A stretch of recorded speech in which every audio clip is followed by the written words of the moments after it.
Okay, so I'm pleased to be here with you on this super day after. Did you notice it was 10:25 before anybody mentioned the election, which I just thought was amazing restraint on everyone's part, which obviously We were all tempted. I'm not capable of. Um, so I'm going to talk about a piece of the reporting results challenge that comes out of precision medicine, namely helping research subjects and on the research side and ultimately patients make decisions about those results that they want to know about and those results that they don't. So the issue, which I think is known to all of you, is that when you do genome sequencing, whether a whole genome or whole exome sequencing, or even if you're using a chip that will yield a mere 1,500,000 bits of data, there's the potential to know a lot about the participants' genetic makeup. And as we'll see in a moment, in ways that may be useful to them from a variety of perspectives. If you ask research participants, and this has been demonstrated in multiple studies with very different populations by now, whether they want to know about these findings, over 90% in just about every study that's been published says yes to just about every kind of finding imaginable. And moreover, there are a large number by now of panels, federal agency panels, expert panels, individual authors that have recommended that participants be given the option of having at least some of those data back, and then there are arguments about exactly which data should be offered for return. And the reason for doing that is because those data will include some information that is medically actionable. And you heard an example about cinnamon buns this morning, but there are other forms of action one can take as well. Not medically actionable, but perhaps personally actionable. So, knowledge of a susceptibility to neurodegenerative condition later in life may affect how somebody structures their life, their finances, etc. Carrier status obviously has reproductive implications. We heard a little about pharmacogenetics earlier today as well. So the challenge I want to focus on is if at least some secondary findings will be offered to participants, ultimately to patients, to be returned to them, how do we engage them in making meaningful decisions about the information that they want or don't want? And I'm going to tell you about a series of studies that we've done over the last couple of years that address this issue. So we started out by surveying a group of researchers from the genetic research community who either had presented at the American Society Human Genetics, or had grants that focused on genome sequencing. And this was about 3.5 years ago that we acquired these data. And we asked them, I don't know how hard that's going to be to see, but let me try to talk through this anyway. Among other things, what do you think we should be telling people in order for you to feel comfortable that you've gotten a meaningful consent from people? For example, what benefits should be disclosed? And you will see that roughly 2/3 of people, researcher respondents, endorsed disclosure of almost all of the potential benefits. We might find a treatable disorder. You might be able to take prophylactic measures. You'll know your pharmacogenetic status, etc. And then we asked them what risks should be disclosed. This is published in Genetics in Medicine for those of you who want to track it down. false positive findings, false negative findings. The findings may just be wrong in general. You may have a negative psychological response. You might be confused about what it actually means because the results may be ambiguous. The results interpretation may change over time as more knowledge comes along. There may be a risk of stigma, discrimination. The bottom line is that more than half of researchers, and in many cases more than 3/4 of the researchers, endorsed all of these for disclosure to research participants. Well, then we said, well, what else should be disclosed? And you can see very high rates of endorsement for, well, this may have implications for your relatives. You may need to share some information with them. Could it impact your relationships in your family? You may need to think about what happens to these data if you're not competent in the future to make decisions about disclosure to your family members, or if you die. These findings might be generated in subsequent studies if you're donating a sample that could result in return of information to you after a number of years, perhaps when the circumstances are very difficult. You may want to know about the data security procedures that we have in place to protect your confidentiality. Among other issues that our researchers suggested should be flagged for participants are paternity-related findings, findings of incest, and whether, if they made their choices, those choices could be overridden in some circumstances, which a number of researchers have actually endorsed doing, particularly when there are actionable findings that participants have said they don't want to know. There are some researchers who argue that they should be told anyway. They also, more than 3/4 of them in each case, endorsed getting consent at the same time for potential recontact and getting explicit permission to put the data in people's medical records. Okay, so we're talking about a lot of information to be conveyed to people in the context, please keep in mind, of getting their consent to a larger study about which they're going to need to be told about a lot of information already. And so we asked our research participants, okay, how much time would you be willing to spend talking with your potential research subjects about this information? And you can see that the modal answer was somewhere between 15 to 30 minutes, okay?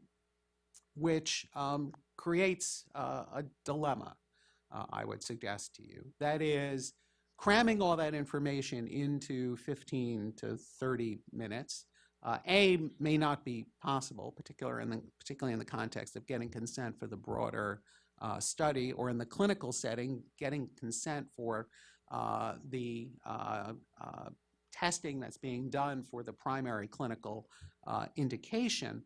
And if it is all crammed into 30 minutes because you talk like a demon, the likelihood that people are really going to understand what you're talking to them about is nil, right? So what's the solution? So it seemed to us we needed to be thinking in new ways about how we might do this. And we came up, based on the feedback we got from that first round of surveys and a thorough review of the literature, with 4 potential models. So let me just take you through these quickly. First is the traditional model, right? We get consent up front. We tell you all these things at once. You sign a form, and we're done. And that's the traditional approach to informed consent. But we've talked about what the disadvantages of that are. So a second model, a little more innovative, is staged consent. So at the beginning, we tell you, for example, there may be findings that come out of this research. And if there are, we'll come back to you and we'll tell you more about what your choices are at that point.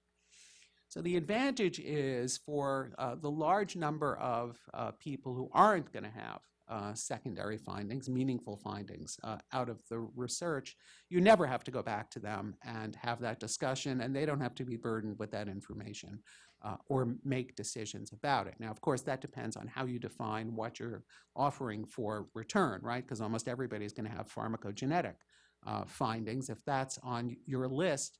But for example, in the eMERGE consortium, which you've heard mentioned a number of times already today, of which we are a part, the estimate is that for actionable findings, that's going to be under 5%. So 19 of 20 people don't have to go through that discussion until they get to the point where there's a finding, at which point you go back to them and you say, well, we've got a finding, and we'd like to know if you'd like to know about it. Advantage is efficiency and potentially improved understanding, because people are making decisions at a time when they can focus on the choice at hand. The disadvantages are people are getting into studies without fully knowing what may turn up and the choices they might be confronted with. And that process of going back to people and saying, we have something, but you may or may not want to know about it, is a pretty delicate one, and ends up revealing a good deal of information even before you know that they want to know that information. Think about how well you would sleep the day after a discussion like that while you're trying to think as to whether you want the actual finding disclosed to you or not, or in many cases, give another sample for CLIA-certified testing to confirm it. The third option that some of our researchers suggested, and of course is drawn from what the original ACMG recommendation on secondary findings in clinical genomic testing, was one size fits all. We're not going to get a specific consent for return of findings.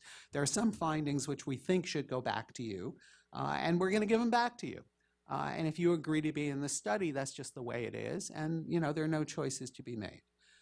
So that certainly simplifies the discussion, but it does so at the cost of taking away from participants any degree of choice other than yes or no. Either I hear everything or I hear nothing because I'm out of the study. And then finally, something we hadn't thought about until a number of our respondents in the survey suggested it to us, is what we call the outsourcing model, in which, and this arguably works better in research than it does in the clinical setting in terms of rationale. But the idea is, hey, look, we're researchers, we're studying asthma, or we're studying kidney disease, and we don't know about all these other findings, and it's unreasonable to ask us to take the time to assess them and learn about them and tell you about them. So we're going to give you a thumb drive with all your data on it, and you take this home, and if you want, you can put it in a drawer and forget about it.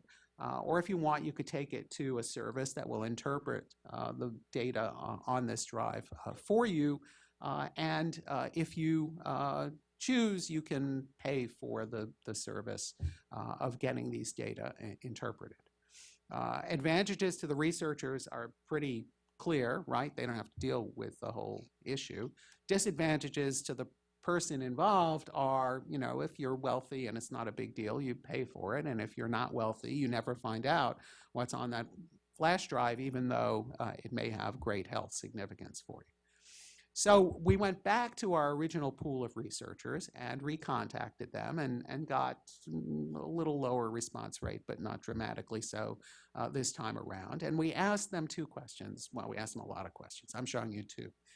We asked them, in a situation in which there were no constraints on resources, which of these models would you favor? And in the real world now, the way your life really works today, which of these models would you favor? And we asked them to rate characteristics of the various models. And we were somewhat surprised at the results. So on the left side, in the no resource constraints ideal world, people split basically between saying, we'd like to do it the way we always do it, and we like this staged consent model. It feels more efficient to us, and it's a good way of breaking up disclosure of information. Very little support for outsourcing, even though that's clearly the easiest thing for a researcher to do, and almost no support for mandatory return. Then we said, okay, in the real world, the way your life is now, which one would you pick? And almost everybody, well, not almost everybody, almost half of the respondents said traditional consent. Well, just do it the way we've always been doing it, and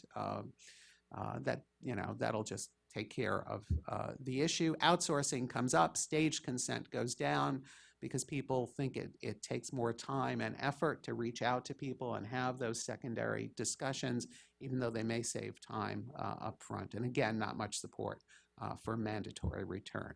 So we also asked them, and this is a second paper in Genetics in Medicine, to rate the characteristics of the models.